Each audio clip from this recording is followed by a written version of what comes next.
उनीहरूकै वर्चस्व थियो 35 वर्षसम्ममा उनीहरूले ल्याएर राखेको उनीहरूलाई चाहिँ तपाईँले किन प्रश्न गर्न सक्नु भएन अनि अहिले आएर चाहिँ बालेन हत्यारा हो बालेनलाई राजीनामा दिनुपर्छ भन्दै जाँदाखेरि चाहिँ अनि फेरि 35 वर्षको पुरानो ल्याएर राख्नुपर्छ भन्ने तपाईँहरूको माग तपाईले भर्खरै आफूले आफूलाई नै अलिकति करेक्सन गर्नुहोस् मैले के भनिरहेको छु आजको गलतलाई गलत भन्नु भनेको हिजोको गलतलाई सही भनेको होइन हामीले हिजो पनि शोषण भएको अनि अहिले पनि शोषण गर्ने के फरक छ हिजो पनि त्यही गरी प्रयोग भयो भन्ने अहिले पनि त्यही गरिबलाई प्रयोग गर्दा के फरक भयो 35 दिनमै त फेरि सबै कुराको रिजल्ट किन भत्काइहाल्नु पर्ने चाहिँ के हतार छ त हामी पनि त्यही भन्दैछौँ गाउँमा मैले के भने त कल कारखाना खोल्छु चीनमा हेर्नु भएको छैन चीनको पृष्ठभूमि पढ्नु भएको छैन चीनको जनता हेर्नु भएको छैन चीनको पत्रकार हेर्नु भएको छैन चीनको विकास हेर्नु भएको छैन माओइस्ट कम्युनिटी हो चाइना त्यो हेर्नु भएको छैन परराष्ट्र नीतिमा कसरी छ परराष्ट्र नीतिमा ऊ कति अगाडि छ र तपाईँको देश कति पछाडि छ कम्पेरिजन गर्ने भन्दैमा इक्वालिटी र इक्विटीको फरकै नबुझिकन के कम्पेरिजन गर्दै हुनुहुन्छ हामी अस्तिसम्म मोनार्की अस्ति भर्खर संविधान आएको हो दाइ कहाँ चाइनाको कुरा गर्नु चाइनामा कहिले आएको युएसमा कहिले आएको कानुन कहिले आएको पहिला व्यक्तिवादी कानुन थियो त्यो कुरा याद गरौँ हामी मैले के भने मैले हिजोको सरकारलाई प्रश्न सोधिनँ भनेको होइन अब आउने नयाँ सरकार चाहिँ हामीले ल्याएको हो नि त लडेर गुड गभर्नमेन्टको लागि लडेर ल्याएको होइन बच्चा बच्ची मारेर ल्याएको सरकार होइन यसले पनि गलत नगरोस् एकै दिनमा त सुमन्त्र गरेर ल अहिले गरौँ भनेर त गर्न सकिँदैन होला नि एकै दिनमा त 18वटा सुन्नु न 18वटा आयोग बन्यो नि त त्यो बेला चाहिँ यिनीहरूले सुकुम्बासीको आँखा अनुहार यिनीहरूको चाल चलन यिनीहरूको हिँडाइ चाहिँ त्यो देखाएको थिएन होला त्यो सरकारले 35 वर्षसम्म त ल्याएर राख्ने त यिनीहरू त हो नि होला नि त्यसमा त्यो गरिबको दोष होइन नि त ल्याएर राख्नेको दोष हो नि त यो त अनि तपाईँले त्यो शोषणको दोषलाई त्यो जसले ल्याएर राखे त्यसलाई समात्नुहोस् पहिला तपाईँले आफ्नो एन्सर आफै भन्दै हुनुहुन्छ हामी एन्सरको कुरा भनेको तपाईँले चाहिँ एन्सरलाई चाहिँ के गर्नु भएछ भने नि कुरालाई चाहिँ अलिकति घुमाउनु भयो क्या तपाईँले यो सरकारलाई तपाईँले यो बेला हामीले खबरदारी दिने हो यो सरकार मुर्दाबाद अहिले यो सरकारले डोजर आतङ्क गर्यो कालो चस्मा लाग्यो राजीनामा दिनुपर्छ 35 दिनमै चाहिँ यो सरकार डुब्यो भन्न त मिल्दैन होला नि त अध्यादेश आउँदैछ पास गर्नको निम्ति एउटा आमाले एउटा घर 7 दिन छोड्यो भने त त्यो घर बनाउनुलाई 35 दिन लाग्छ भने 35 दिन सरकारले चाहिँ अहिले लालपुर्जा भ्याट दिन सक्ला र भन्नेको अनि लालपुर्जै नदिकन किन उठाउनु भएको पहिला एउटा हुन्छ नि विनाशको अगाडि त विनाश आइसकेपछि त विकास हुन्छ नि काहीँ भूकम्प जाला त्यहाँनिर भूकम्प गएपछि बल्ल त्यहाँनिर अब भूकम्प रहित घर बनाउनु पर्छ नि हामीले जान्यौँ नि त होइन र अब सरकारले सुन्नुहोस् न हामी पहिले सोच्दा प्रिभेन्सन गर्नु त पहिले यो सरकारको काम हो होइन प्रिभेन्सन गर्नु तर यहाँ पहिले त गरेको नि त बालेनले गर्दाखेरि त दिएन नि त तर अब दुईजना केपीओलीले मारेको भए चाहिँ प्रब्लम हो बालेनले मारेकोमा प्रब्लम हुँदैन त्यो मान्छेको व्यवस्थापन राम्रो भएको भए दुईजना चाहिँ किन मर्यो त त्यहाँ गएर सरकारले व्यवस्थापन गोली नचलाए पनि बन्दुक लिएर झरेछ दाइ झरेछ नि ट्याङ्क देख्नु भएको छ नि तपाईँले हो स्वाभाविक रूपमा अस्ति पनि गोली सुरक्षाकर्मीले नै चलाएको भन्नु न त तपाईँहरू अस्ति गोली चल्दा चाहिँ केपीओली हत्यारा कसरी भयो त त्यो बेलामा ऊ सरकारमा भएर त केपीओलीले तपाईँले भनेको प्रश्न तपाईँले के भने भर्खर बन्दुक बोकेर झर्या हो र बालेन भने होइन त्यो दिन पनि केपीओली बन्दुक बोकेर झर्या हो र नैतिकता कहाँ छ हाम्रो सरकारमा ह्युम्यानिटी कहाँ छ हाम्रो सरकारमा तपाईँहरू के भन्दै हुनुहुन्छ बालेन जस्तो पढे लेखेको बुझेको मान्छेले पहिला व्यवस्थापन रोज्ने हो कि विनाश रोज्ने हो हिजोको सरकार त ल पढे लेखेको थिएनन् तपाईँहरूले भनेको हिसाबले गवारै थिए ल मैले माने अलिकति अध्यादेश पनि तपाईँले हेर्नु भएको होला नि त पहिलाको कुरा पहिलाको गर्दा 17-18वटा त भूमि आयोग बन्यो हो तपाईँ मान्नुहुन्छ यसलाई त्यत्रो भूमि आयोग बन्यो भूमि आयोग बन्दाखेरि उनीहरूकै पोल्टोमा त थियो नि त सरकार उनीहरूकै पोल्टोमा थियो त्यो बेला छानबिन गर्दै भए त ठुलो कुरै आउँथेन अहिले तपाईँले डाटा हेर्दाखेरि जम्मा 1064 जना कि कतिजना मात्रै अस्ति भर्खर 23 जना भन्दै हुनुहुन्थ्यो भर्खर 1000 मा पुग्नु भएछ थ्याङ्क यू 1000 भन्दा त अलिकति 1064 त आएको हो नि त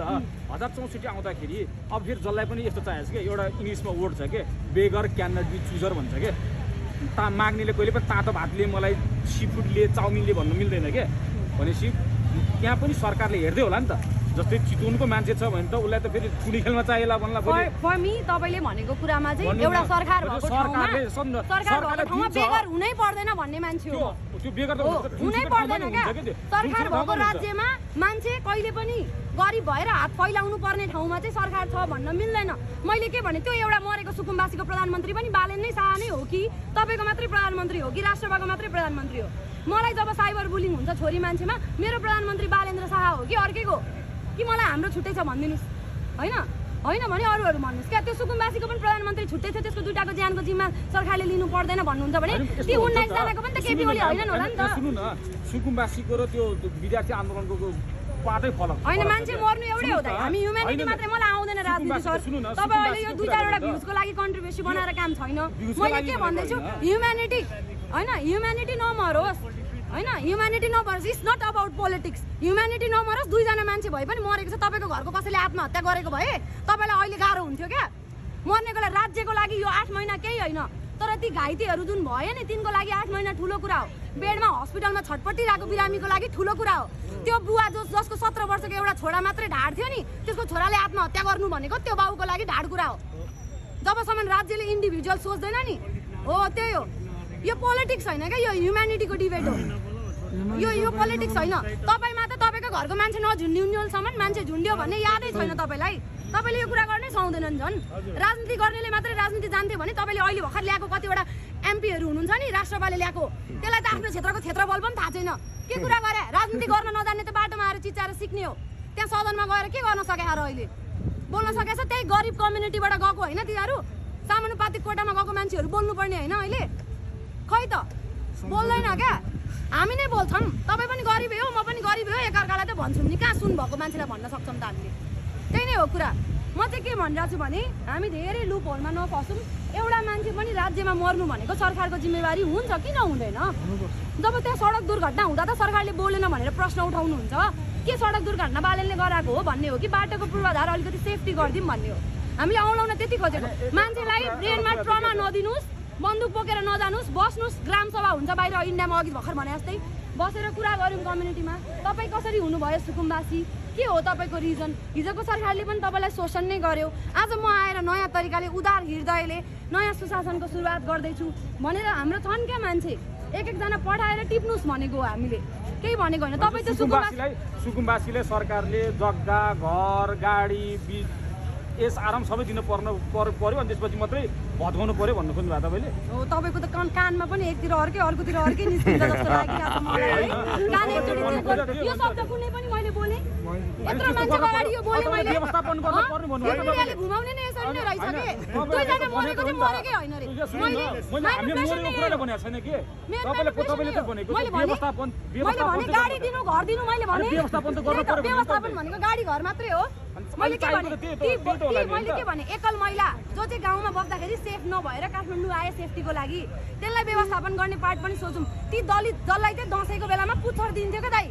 याद छ तपाईँ त्यो कम्युनिटीमा पर्नु भएको छ बादी कम्युनिटी शोषण कस्तो थियो योभन्दा अगाडिको शोषण माओवादी आन्दोलनभन्दा अगाडि हेर्नु क्या आफूलाई जुन अहिले यो पत्रकार यसरी बोकेर बस्नु भएको छ नि यहाँ जुन कमाइ खाने भाँडो आएको छ माओवादीको आन्दोलनभन्दा अगाडि भाँडो हेर्नु भाँडो थियो कि थिएन कि दुलो परेको भाँडो थियो बोकेर हिँड्नलाई याद गरौँ घरमा राजा नहुँदा सुकुम्बासी थिएनन् राजा हुँदैन सुकुम्बासी थिए भन्ने मान्छे छन् राजा हुँदा सुकुम्बासी नथे कहाँबाट आए भन्छ गाउँमा थिए काठमाडौँ आउन 19 दिन लाग्थ्यो